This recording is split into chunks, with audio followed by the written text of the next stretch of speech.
Ceci est un livre audio autogénéré par Google. Introduction. Je suis chef de service d'un foyer de l'enfance. Ces établissements publics, que l'on retrouve dans quasiment tous les départements, sont souvent les héritiers du dépôt des hospices civils. Ils sont financés par les départements et ont pour mission d'assurer l'accueil d'urgence, l'observation et l'orientation des enfants et adolescents confiés ou admis à l'aide sociale à l'enfance, ASE. De ce fait, je suis particulièrement attentif aux nombreuses questions que peut soulever le système français de protection de l'enfance en danger. Elles suscitent bien souvent des débats passionnés. Ces débats sont vifs et permanents au sein du secteur professionnel et prennent parfois une dimension plus sociétale, plus populaire, notamment lorsque la presse écrite et télévisuelle s'empare de certains sujets. C'est ce qui s'est produit lorsqu'une chaîne de télévision du service public a diffusé en prime time le reportage « Enfants en souffrance, la honte ». Tour à tour, ce reportage faisait état de situations critiques et d'affaires graves au sein de plusieurs établissements français de protection de l'enfance en danger. Décès, faits de maltraitance, agressions, violences institutionnelles, accidents, détournements de fonds. Ces situations ont existé, existent et existeront encore. Elles sont à tel point dérangeantes qu'elles peuvent facilement conduire à des prises de position radicales, à charge ou à décharge, soutenues de surcroît par un argumentaire marqué par des idéaux, des représentations, des projections. C'est certainement un phénomène de cet ordre qui s'est produit lors de la sortie en salle du documentaire réalisé par Serge Garde, Outreau, l'autre vérité. Ce journaliste a collaboré à l'écriture du livre de Chérif Delay, Je suis debout, l'aîné des enfants d'Outreau sort du silence. Cette contre-enquête a dérangé au point d'être taxée par certains d'enquête révisionniste. Loin de moi l'idée de revenir sur cette affaire, de la commenter ou de vouloir refaire la justice.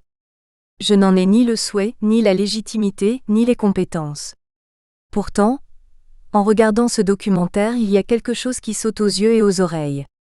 En effet, les acteurs de cette tragédie, qu'ils soient magistrats, avocats, enquêteurs, journalistes, experts, lors de leurs interviews, font montre d'une réelle pertinence et d'un regard aiguisé sur l'affaire de leur vie et donc sur leur appréciation du fonctionnement tant de l'institution judiciaire que du système français de protection de l'enfance en danger. De leur côté, Kevin, Chérif et Dimitri Delay, les aînés du couple Delay-Badawi, font preuve d'une grande dignité bien que manifestement en proie à l'insupportable d'une histoire dont ils n'ont été et resteront longtemps que les objets. En effet, cette affaire d'Outreau, en fonction du prisme par lequel elle est regardée, ne peut malheureusement pas se réduire à relever d'une logique binaire où 1 + 1 serait égal à 2. Il est vrai que la rationalité des âmes humaines affectionne et recherche souvent par-dessus tout le confort que conférerait le simplisme de la binarité. Le gentil contre le méchant, le coupable contre l'innocent, le bourreau contre la victime, la vérité contre le mensonge, la justice contre l'injustice, la partialité contre l'impartialité, le professionnalisme contre l'amateurisme, l'incompétence contre la compétence. Ce documentaire aurait donc pu mériter de s'intituler « Outreau, une autre vérité » et non pas « Outreau, l'autre vérité ». En effet, il est possible d'avancer que la vérité ne peut pas exister et fonctionner comme une entité. Elle est et restera toujours plurielle.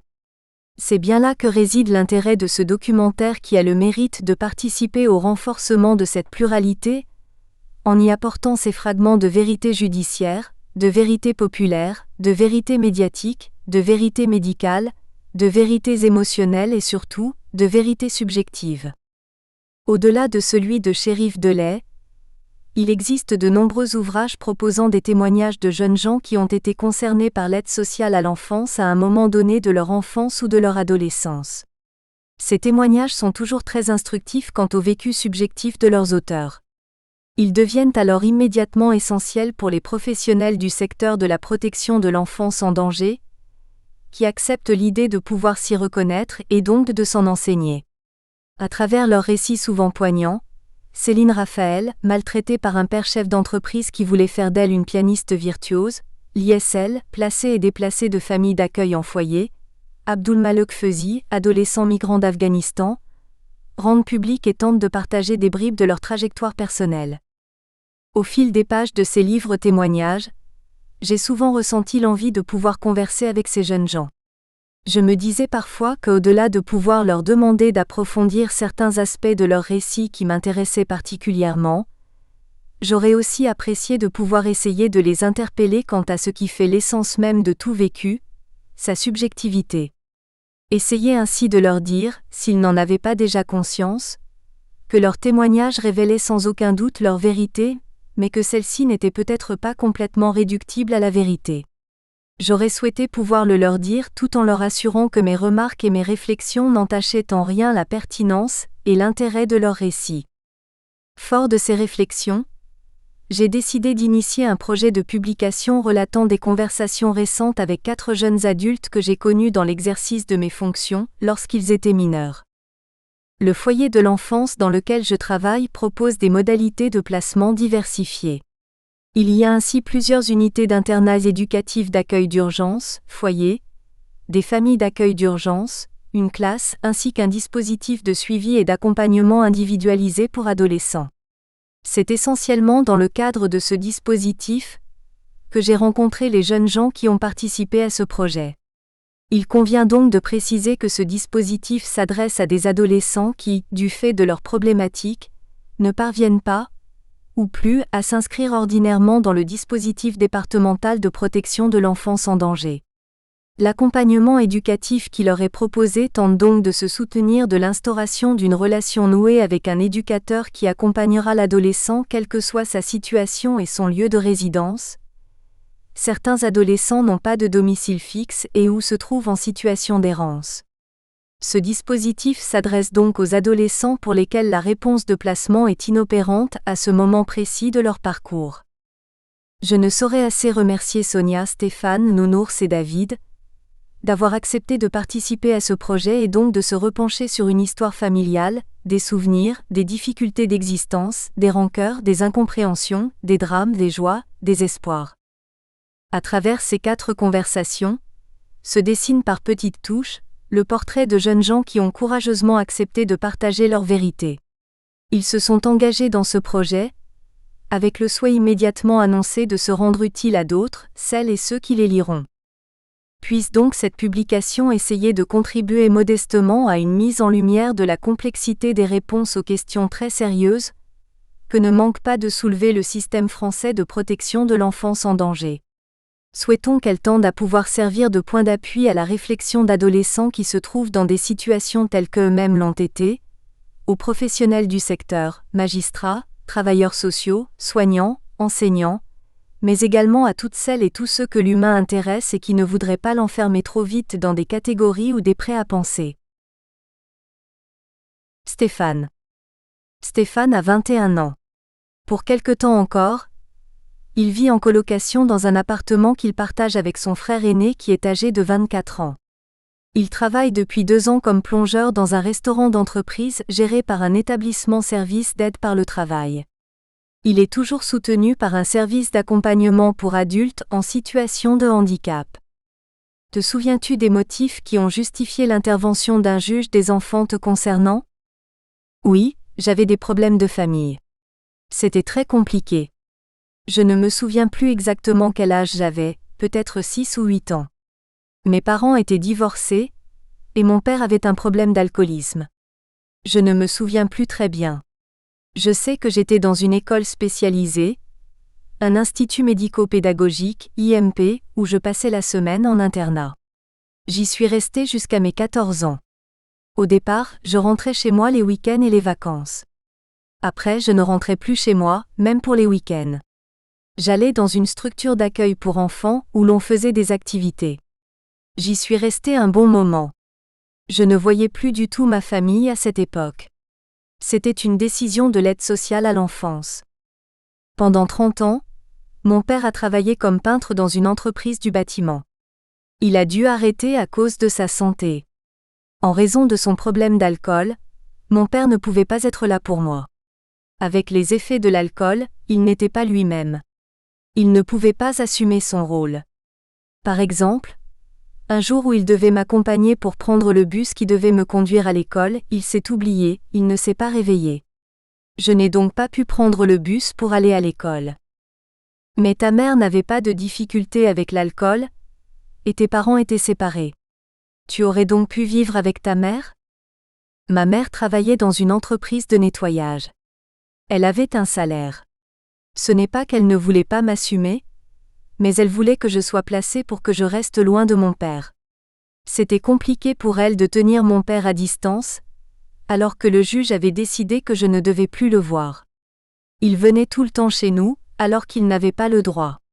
Quand il venait chez nous, c'était difficile pour moi car je voulais le voir et ma mère n'arrivait pas à gérer cela. Du coup, elle me laissait aller avec lui malgré la loi qui m'interdisait de voir mon père.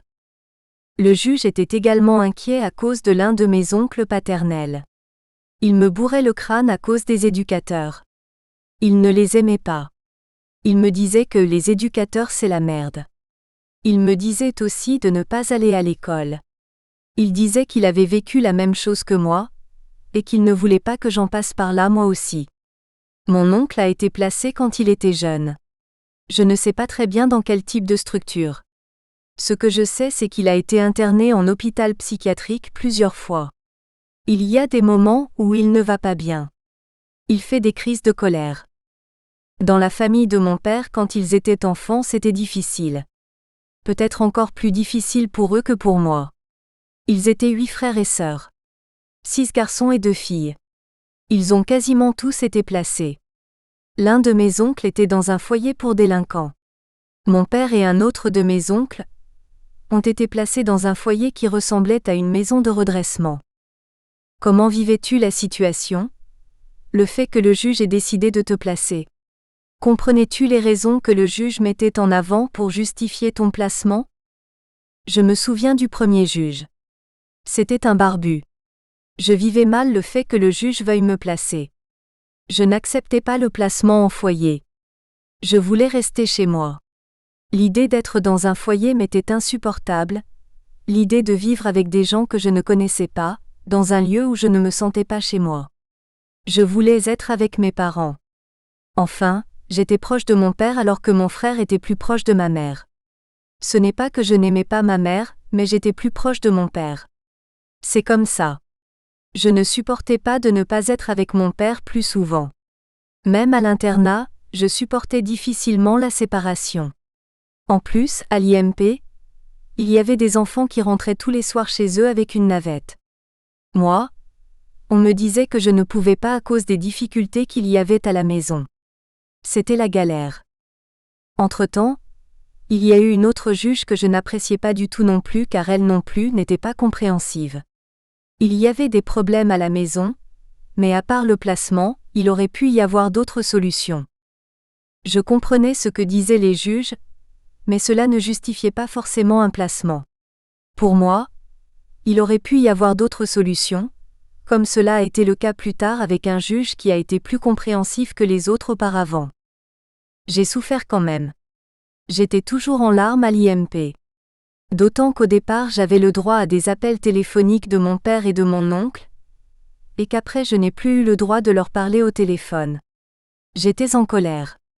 Mon père et mon oncle aussi étaient en colère de ne pas pouvoir me parler.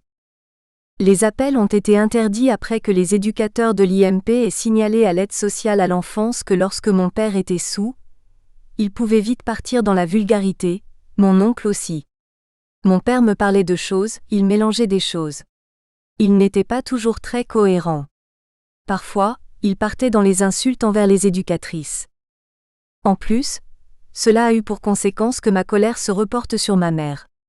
Je l'ai accusée d'avoir fait ou dit des choses qui ont conduit à en arriver là. Je ne pouvais pas trop en parler avec elle car ça partait vite au clash. Les professionnels voulaient certainement te protéger des débordements de ton père et de ton oncle. Ils voulaient certainement prendre soin de toi, car la loi française impose de protéger les enfants lorsqu'ils ont des parents qui ont des agissements comme ceux que pouvaient avoir ton père et ton oncle. Toi pourtant tu vivais les choses autrement. Je pensais que même si mon père avait des problèmes d'alcool, il ne pouvait pas être dangereux pour moi. Il ne m'a jamais fait de mal, même lorsqu'il était saoul. Nous espérons que vous avez apprécié cet aperçu. Pour continuer à écouter ce livre audio sur Google Play Livres, utilisez le lien dans la description de la vidéo.